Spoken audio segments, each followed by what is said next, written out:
Alors la problématique ici, on a donc deux béchers. Donc on a le bécher qui est ici et le bécher qui est ici. Eh bien, dans le bécher 1, on introduit 3 grammes de sel. 3 grammes de sel dans un bécher qui contient 1 litre. Un volume de 1 litre, on introduit 3 grammes de sel. Concernant le bécher 2, on a introduit 3 grammes de sel dans un volume qui contient 2 litres. Alors la question est la suivante, quelle solution est la plus concentrée en sel? Eh bien quand on regarde le bécher 1, on a 3 grammes pour 1 litre.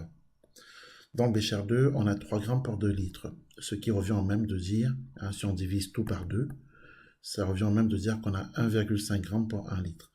Donc, on compare, bien entendu, 3 grammes pour 1 litre et 1,5 g pour 1 litre.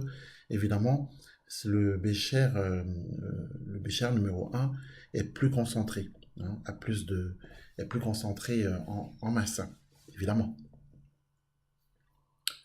Donc, cette grandeur en grammes par litre qu'on vient d'introduire, c'est ce qu'on appelle la concentration massique.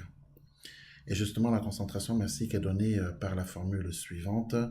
Donc, concentration massique qui est égale à petit m sur petit v. Alors, concentration massique, grand C, indice M, la concentration massique qui s'exprime en grammes litres, grammes par litre, et la masse qui est bien sûr en grammes. Il s'agit de la masse de solide introduite dans le volume V.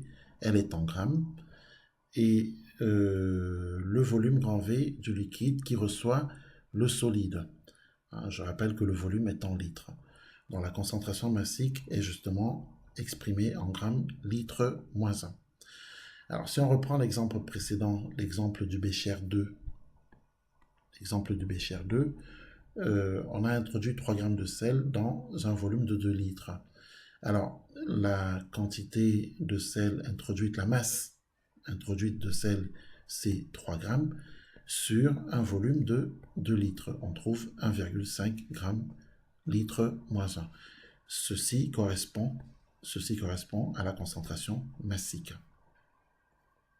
Alors, cette formule, concentration massique égale M sur V, est une formule unique à connaître concernant justement la concentration massique. Voilà ce qu'on pouvait dire à propos de cette concentration massique.